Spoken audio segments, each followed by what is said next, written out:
You look good. This will go well. God, we're conceited.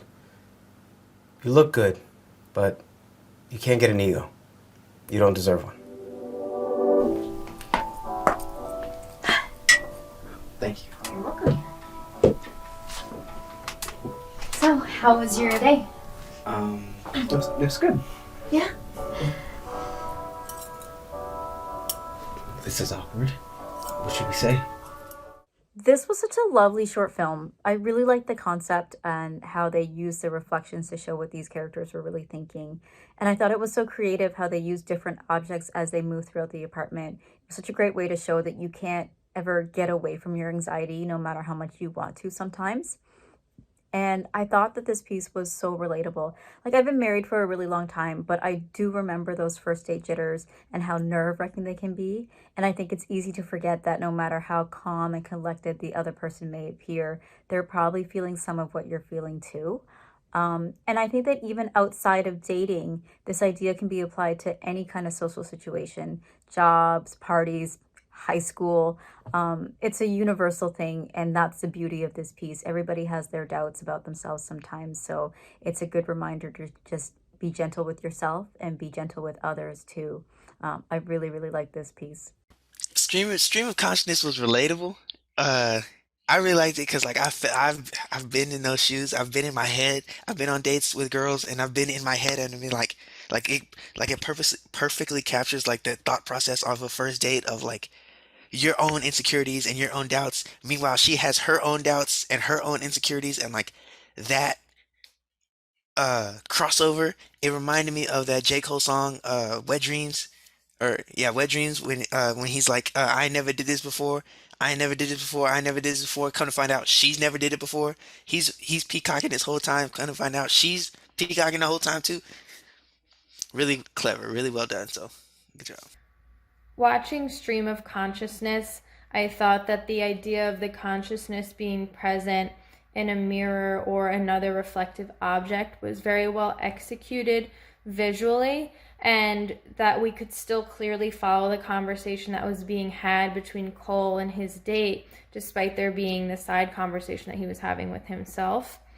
I thought that the film looked very honestly at the topic of insecurity and how that plays out in a dating scenario.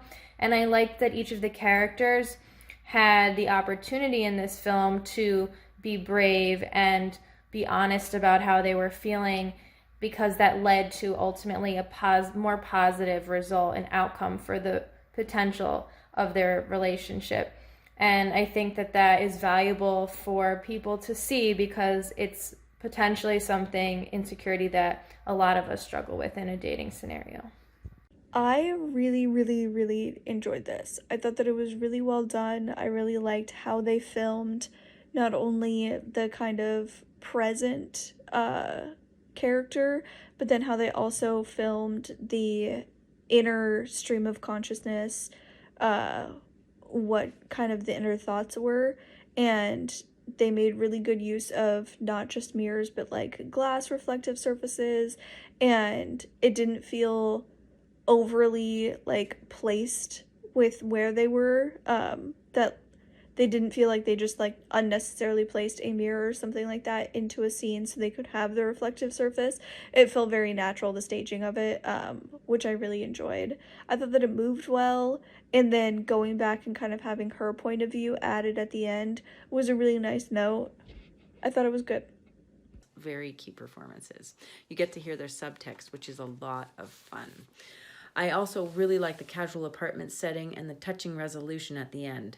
Great job. Check it out. Stream of Consciousness. So it's kind of cute. The film itself has some problems. The sound's kind of not very good. Actors are okay. And like I said, it's a pretty cute little device. Yeah. So, cute. This is a very cool premise. I love the story and the use of reflective materials to showcase the alter egos or the voice in your head, and it's normally a negative voice where they are showcasing here, but it was made in such a way that it is normally to protect the living person, so it's always there telling you what to do, what not to do, or questioning yourself. So it was just a good concept put into a very nice film with great performance and a nice chemistry between this couple. I really enjoyed this film.